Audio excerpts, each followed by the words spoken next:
Hello and good morning, South Africa. No, wait. Good morning to every single nation around the world. A fine morning to all of you because you have clicked the absolute shit out of this video to watch a couple of Australians in Melbourne absolutely melt down. Blokes wearing a bib to soak up the saliva as they're salivating in their pajamas, eating their breakfast this morning, clicking this one faster than Australia, collapsed overnight. But, you know, I welcome everyone to follow my mantra. I don't watch Arsenal fan TV when they win. This tournament could get a lot worse for Australia, Pez. The next two games are Sri Lanka and Pakistan. They could genuinely be 0 from 4 and be out of the tournament after 4 games. So to that end, why not click subscribe to watch the meltdown as this tournament gets worse and worse for Australia, because the bad guys are getting absolutely pumped. We're pretty close to 250k subscribers here on the channel. We want to reach that goal as soon as possible. So if you are new here, why not click subscribe and enjoy the rest of this World Cup from your perspective. I've woken up this morning, Pezza, dozens of messages from my English mates back in the UK. Hate to see it. Where are the interviews now? I've got one bloke who's emailed us this morning about the Bairstow stumping from the Ashes. Yeah. I've got Javo in the comments from yesterday's video saying thanks for the publicity. It's Friday morning, Pezza. I'm in absolute meltdown. My team has disgraced me. It's made me look bad. What a bunch of useless pricks. God damn it! Oh, weren't they terrible last night? They were terrible. Oh yeah, man. And I want to ask you, like, how are we going to deconstruct this? Because there's myriad ways to get into this. I don't want to do the shallow analysis that most will do because they're afraid of upsetting the players or the team or the establishment. The team is going to offer up the shallow analysis, which is their prerogative, and that's cool because they got 7 games to go minimum. There's so many weeks left. There's so many weeks left. We're 2 in. The tournament started 7 days ago. Yeah. It goes for 5 more weeks. Oh, God. We will thank our sponsor shortly, but I just want to lay out the groundwork for me for this video. Please, yeah, where I'm starting. Where are you at? Where I'm going to start with. Yeah. Once we get into it. Okay, we'll caveat South Africa were good, all that sort of shit. Right? We'll do that for the time. They're going to be good. They were good, deep. Yeah. Very good. All good, right? I'm starting from the position of here is the cliff of Australian cricket. That's where I'm. So now I'm invested. Subscribe, because you're gonna get it. You're gonna get it. It's on the way. Okay? It's on the way. It's a knock on the door, boys. We're on our way. On our way, boys. That's the cliff of Australian cricket. Oh my God. That we are on the edge of. Yeah. Right. Okay. So I'm just outlining that to commence. Okay. Right. So say what you need to say. And thank you, our sponsor, cricket.com. You can download the cricket.com app right now for all the stats and analysis. As we know, it's user-friendly and has been revamped recently for every cricket fan's liking. You can also subscribe to cricket.com's YouTube channel. In fact, we are doing an interview with cricket.com tonight on their YouTube channel. You can go to cricket.com/TV. That's the name of their YouTube channel. So 1 hour. Search that. It's a 1-hour interview tonight. And we will still be crying, I figure, at that point. But this is all thanks to cricket.com. Pezza, Australia have turned up to this World Cup in the same way that Kevin James in that meme standing in the kitchen. He's just like hands in his pockets being like, I'm here too. What a bunch of useless pricks. Good boys. Good boys. Good players. Yeah, This goes deeper. I like them, but I hate them. This goes deeper. Oh, they made me look bad. They're in trouble, these guys, at home and abroad. They've been naughty boys. Yeah. No, they are. There's going to be a lot of fallout because this team isn't. Last night wasn't an aberration. Last night wasn't like, look, this is the result of injuries and to key players and form and stuff. It is absolutely commensurate with the investment and prioritisation of white ball cricket for 8 years or more. Right? Fuck was good the 2015 World Cup. It was very good. Stark, Boldwell and McCullum. And I loved that COVID tournament too, where we won a couple of tosses. Yeah. They had the ski goggles. One of my favourites. So, look, I feel like we need a run-up and a breath for this. South Africa was good. Yep. De Kock was very good. Very good. Bowlers, hunt as a pack. Yep. Middle order, probably unders, actually. 311, sure. Yeah. Left a couple out there. I thought De Kock was so good at the top because the wicket's been relayed and they don't know what the wicket's going to be like. Australia's next game against Sri Lanka is also it's at the same ground, on the same deck. But given that, like, when Cummins won the toss and they bowled, I think it was more just like, well, no one knows what it's going to be. It was up and down, but for De Kock and Bavuma, to be fair, they had a look. They had a look. They got through it, and De Kock to go so long without scoring 100 in World Cups anyway, to then go back to back in this tournament. I mean, it's sensational. He's a gun. He's a fucking gun. Absolute gun. More hundreds in the tournament for every single team except for Australia. I mean, just everyone's at the party. Everyone's at the party except us. Yeah. What's that about? It's been a tough draw for Australia. Yeah, do people need to know what happened in this game? Like, Australia got shat on again in a game, right, of cricket, and like, here's what was alarming to me, like how bad the fielding was. Okay. And the nature of that fielding. So the signs. The signs are all over the place. Blokes yelling at each other. Every sign. There was hands on hips. There was just anguish in the field. And we were just talking just before, which isn't helpful because no one knows what we were saying off air. But when you are yelling at your teammates or just expressing that vocally, I mean, the horse is bolted. Yep. I mean, they are trying to conjure something about, like, lift, boys. It's lift. It's lift. Come on, boys, work hard. Yeah. Fuck's sakes, not good enough. Yeah. The horse is bolted in this tournament for Australia. Yeah. I mean, they are playing catch up, and the thing is, the players are aware of it. The players know that what they're putting out is not good enough. When Stark gets, I think it might have been Maka Jansen out, caught by Warner at mid-on, length ball, spliced him in the air, caught at mid-on. The over before, Stoinis dropped the easiest catch of the day, just went straight up in the air, barely got a hand on it. Yeah. Warner takes the catch the next over and no one celebrates, and the looks on the faces are just like, we are so unders here. Like, and so when I'm looking at Maxwell get Bavuma out caught and he's like screaming, like trying to again conjure this energy, conjure this emotion, the team is absolutely cooked. Glenn Maxwell, our best bowler. That's right. Yeah. They are so tired and they are so cooked. These are excuses which don't really fly. It's the Australian cricket team. It's quite frank. It's just not good enough. It's not good enough for a team as resources the Australian cricketing diaspora in global cricket. It's not good enough for them to just be tired. The schedule has been the schedule. It's been this way for a while. But when I'm looking at guys yelling at each other and the fielding being so bad, 6 drop catches, one was a dolly, Stoinis's, and the other ones are like one of those half ones that Australian teams generally catch. I'm looking at that and like these guys know that they're in trouble, and they're like, I can imagine the conversation in the dressing room afterwards, yelling at each other. Well, that's the upside to this loss. Like, I think that I can't remember the last time an Australian team was so far behind the pack.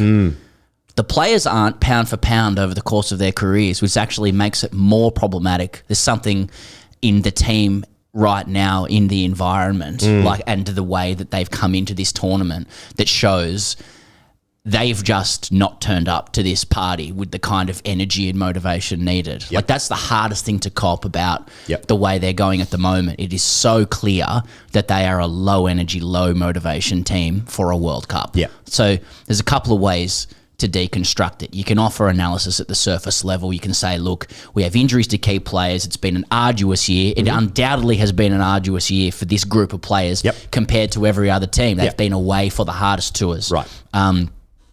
Back to back with the IPL sandwiched in, which, just over half of them are at. A couple of guys have struggled with form at an inopportune time. You can look at it that way if you want, but like that analysis is what I'm calling the we've run out of carrots analysis. It's a carrots issue. It's a carrots issue that Australia has. Other teams, carrots. Yes. You're playing that horse video game. Yep. They've got lots of carrots. Heaps Australia's run out. Good horse. Yeah. Good horse. They're all good no horses. carrots. Yeah. What good is a horse without carrots? Pound for pound, our horses are as good as any other horses. That's right. Salt lick doesn't matter. But beware that shallow analysis, dear viewer, dear listener. Here goes, Jarvo. Will anyone talk about the systemic issues sitting behind Australian men's white ball offerings for like nearly a decade? Like, what is the anatomy of this shit show that we are going to see for the rest of this World Cup? The results aren't aberrations.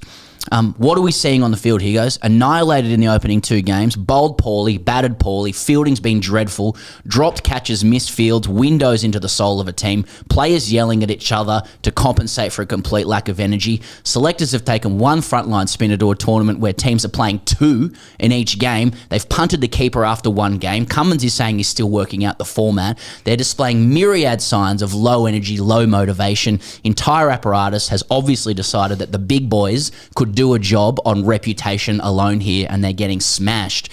What happened on Sunday night and last night are the fruits of Australia's preparation, and I think there's 2 perspectives on it, cynical ones. The cynical one is maybe it doesn't matter. Maybe Australians only care about what happens in 6 weeks in the summer. I don't know people who are talking about this fucking World Cup here, right? I'm logging onto Twitter, the absolute barometer of conversation, and it's about trades. Yeah. It's about Josh Garlop impersonating the trade whisperer, and that's a good beat, by the way. I'm enjoying that. I've got exactly the same experience. It's about why Clayton Oliver went to hospital. This is not, the World Cup is not in the zeitgeist at all. Maybe the high performance team, as they look at this as the 4th order priority of the year, maybe they make a cynical but pragmatic calculation that we can just get through this and start pumping Pakistan and the West Indies in the summer and give David Warner a lap of honour, and cricket's going to be all good. We'll get through the India series next year and the Ashes, and we'll start making our money again. Let's just ride this one out. I think a more positive perspective is like maybe this is good. Like maybe this is the sort of shellacking that Australia needs to have the kind of reset into white ball cricket that England had after 2015, right? We've actually started realising that you need to find some kind of amalgam of white ball and red ball cricket. You need to start separating jobs out so that people can specialise in these these different formats, instead of just taking the same group around and just tossing them into the furnace of the World Cup and going, hey boys, I know you got no carrots, but see how you go there because it's the big 3 and a couple of other big dogs, and let's see if we can do it on reputation alone. It could be good for them to actually get embarrassed, because remember, the ODI format is probably the only one where all international teams still have some skin in the game. Right? Test cricket, where Australia has put its investment into, where we are the best test team, I think, in the world, pound for pound, going away, home, or whatever, just about. We've got good returns on that, but there's 3 teams that play properly. So this is the format where everyone's playing, and I think Australia's getting exposed. And then you can start looking at the system sitting under that. What is the white ball preparation in Australia for players who are trying to get into that side? A couple of games at the Junction in September, on cricket.com.au. That's right, not cricket.com. That's our sponsor, right? Unless they're going to get the rights to that. Why would you? If Nathan Lyon's the answer, what's the question? Now Jim Maxwell's in your mentions. Okay, well, I mean, there's genuine pain and heartbreak around the world at the moment with obviously the situation in the Middle East, our own home affairs and what's likely to happen on the weekend here with our own referendum. But for me, Stoinis wasn't out, and that's, Stark only bowled 9 overs. That's right. Mr. Trick. The conversation around Stoinis probably not being out. Smith, I mean, if Smith wasn't out, then I'm saying like I'm against technology, and like I don't know, it just it was one of those ones where it didn't look like it, but technology says it was. It's like meh, okay. Stoinis, probably wasn't out, but like fine margins. That would have made it 5 for 70 instead of 6 for 70. I mean, like anything could happen from there. How the fuck do you get into a position where you're chasing 311 and the game is literally gone as soon as Mitch Marsh gets out? There's no other players that have any sort of form or run at the moment of scoring more than 100 per 100 balls. Like, I mean, Dave Warner has got an excellent record in white ball cricket and in India specifically, and he hasn't really gone above sort of 110, 120 for a long time in T20s, let alone in ODI cricket. I'm sure he will score runs in this tournament, but Mitch Marsh is really the only guy. So once those two are broken, then you've got Smith and Marnus is in the team, and he wasn't even in the squad a week before the fucking squad was announced.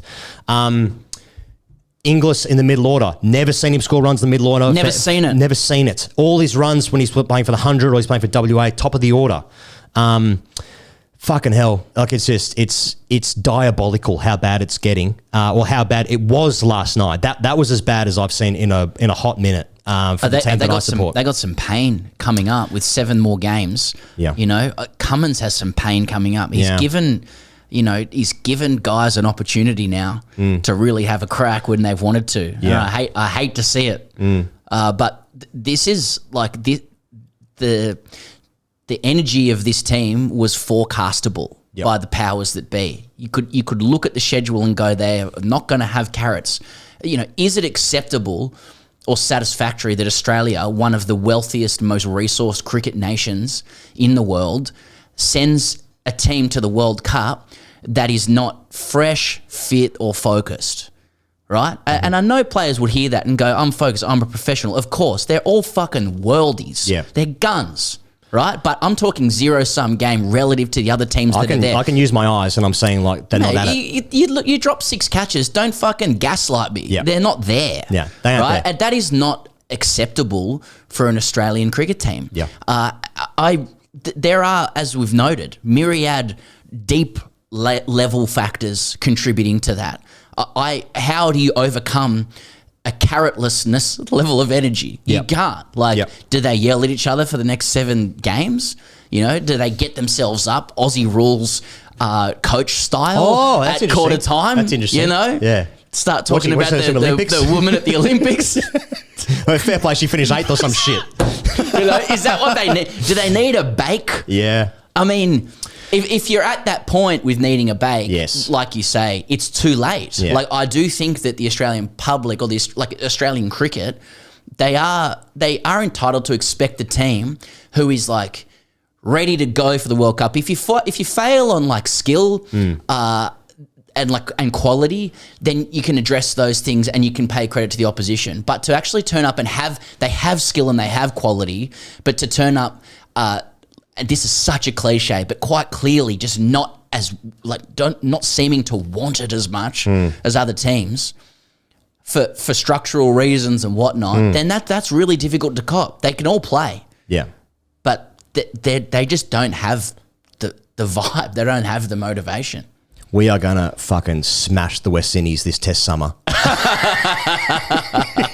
Meanwhile, the BBL's on and none of the Australian players playing that because the tests are on. But, you know, get through this summer. Then after that, India's coming out, then the Ashes. So Trains all good. Well. So all good. It's all good. What do you think? What about this cycle of like recriminations, you know, around philosophy? Like, is Australian cricket ready for that again? Like, we've had a couple of years of peace. Cummins, McDonald axis. We've had the Ashes for 10 years. We've got the World Test Championship trophy. And the red ball returns pretty good. Pretty good. We've generated a couple of generational worldies that we can farewell and kind of and laud at home with montages and stuff like that. Yeah. It's been a pretty good return. It's the first time we've had some kind of stability in Australian cricket since the great era. It's been a long time. And so, and fair play. You got the big 3 boys. You got Smith. You got Warner. There's a lot to enjoy. Good content, capture day stuff, all that kind of stuff. We've got T20. Like, that's all good. But are we now looking at? Are we ready for another kind of Argus reviewish sort of phase of Australian cricket? Well, I think that most of the country don't know there's a World Cup on. Because my experience, which is more frightening, right? My experience is the same as yours. Genuinely, I've not spoken to a single person in my life about the World Cup, and I was on Twitter last night just trying to find what was going on with the game, just with conversation. Literally couldn't find anything. I mean, well, the opposite of love isn't hate; it's apathy. I was on Pornhub, to be fair, so me too. I was searching for a few different hashtags, but I don't know, man. But that was grim. That was really grim last night. So I mean, is the country ready for it? I'm not sure. I think the nation would have woken up had they made a semi-final, and so okay, I'll watch that one. I mean, if I'm England, New Zealand, and Pakistan, the other nations now racing for the top 4 of the big 6, sort of, so to speak, that can make it. You're looking at that and it's like, well, we simply must beat Australia, and why wouldn't you? I mean, they are fucking all over the shop. 6s and 7s. There's no middle order runs. They got 1 spinner. It's a function of the direction of cricket generally and the crowded schedule and how many of our guys get around it, which is fair play, it's their life. But like this, I'm getting into like real like super like kind of fan nuff areas here. But I came across a clip the other day. People may have seen it, may have come through cricket.com or otherwise, I don't know. But it's like a little 1 minute or 2 minute hype reel of Ricky Ponting in 2007 recounting that World Cup and saying that he was sitting at a press conference and a journo said to him, you guys aren't favourites for this World Cup. And Ponting, like, his face turns a fucking shade of crimson. And he's like, what do you mean? He's like, oh, you guys are probably just a bit old, you know, and other teams have come through. And Ponting says, I want you to sit right there at the end of the final. Oh, my God. And then the music comes on going, you know, and then it just just goes into, like, them fucking destroying everybody. Yeah. And my point is, like, I'm not saying we must at all times go back to that era, but he had a story, like he had something to grab onto, a purpose with the World Cup. And like, I've just never seen an Australian team who for me feels so purposelessness for this World Cup, where this is simply for professional cricketers another professional obligation where they no doubt have their finely tuned, refined processes at world-class levels. But Australia just does not take any sense of purpose to this tournament, and I think it shows in what they're offering up. Like, it is just a game on TV. Yeah, it seems to me. Yeah. You look at Australia's white ball history the last couple of years, including when they won it in 2021 in the UAE. They went into that tournament 6th in the world. Yeah, and they I mean, for the players, they're the ones who bowled the balls, took the catches, facing the bowling. They won the games. It was heavily skewed towards who was chasing in that World Cup, who won the toss and then bowled first. But they won that World Cup. The World Cup last year, here was T20, different format, I understand. But like last year, didn't even make the finals. Yep. They were beaten by New Zealand. They needed to smash Ireland. Barely got through Ireland. Barely got through Afghanistan. Yeah. They had they played England and then beaten them, they would have got through. England won the tournament. England, miles better white ball program, better team. So that was fucking ridiculous. So you're sort of like making 2019 World Cup. So you're making excuses. The 2019 World Cup turned up. What the fuck was that? Yeah, they made a semi-final, got flogged by England by 10 wickets. I think it might have been in the semi-final. 10 wickets. And then you look at this. I mean, there is a pattern here where it's like, when are the excuses going to run out? It's just simply... It's just get the boys together and see what they can do. See if we can jag a semi, someone wakes up and has a crack. Maybe that's the stark reality of international cricket in a year where you have your biggest test series, and that's what we put our investment into. Like, maybe it's just a case of like, look, you have to pick and choose what you're going to be good at or not in this crowded schedule. I just don't think it's acceptable that Australia sends a team there that is not fit, fresh, focused. I just think that is an expectation. If you lose on quality and skill, fair enough, you can address that. But to send guys there who are our best players and they just got nothing in the tank, which is quite obvious by their performances. They're poor. They're playing poorly. Yeah. Their strategy seems all over the place. There's desperation already. That's worthy of criticism. It just is. Hashtag AskTGC. Got a couple here for you, Pezza. Matthew Shotter wrote in, leave your hashtag AskTGCs in the comments below and we'll read them out. We've gone along here, but feelings and whatnot. Matthew said, have the Aussies thought about getting big Sam Allardyce in for the rest of the World Cup? Might steady the ship a bit. I could definitely see a couple of draws, couple of score draws. Yeah. What do you think? What do you think are going to be some of the good calls coming out the next couple of weeks? It's going to be some good stuff, I'd imagine. It'll be sort of, what was it? Nathan Lyon that's going to be a big one. Smith captain. Yeah. McDonald, how long? Yeah. And I think relevantly, like, who's next in Australian cricket? I'd actually enjoy that. Yeah, it is. I was like, who's next, and why does it feel like we're not ready? Who's coming up? Yep. What are they doing? Why is it only 3 blokes average over 40 in first class cricket? Lister of Smeg said, do you ever think there will come a time when the review system will replace with Steve Smith, Smudge Eye, Smudjo, etc., etc.? Classic one of like never out. Cube Lover said, did Australia think they were playing in Cuck now instead of Lucknow? That's fair enough. Andrew said, I thought this was a neutral venue. Why are the Lucknow ground staff producing a surface that clearly favour the South Africans throughout the match? Fair enough. Damien said, hashtag AskTGC, is it the hope of the drop catches that killed you? Yeah, I think all of those things. I appreciate your comments in the video below. If you've enjoyed Australia's meltdown so far, why not shoot this video a like? If you are new here... There's 7 more of these. click subscribe. Our next video, it's actually the big one on Saturday night. So on Sunday morning, we'll be reviewing India, Pakistan. I think New Zealand and Bangladesh is tonight. We're not reviewing that one, but we'll be on cricket.com tonight on their YouTube channel to do an interview. And then we're doing India, Pakistan for one of the biggest events in sporting history on Saturday night. So we'll see you guys on the internet real soon. But on this channel, you can click subscribe Sunday morning. Cheers.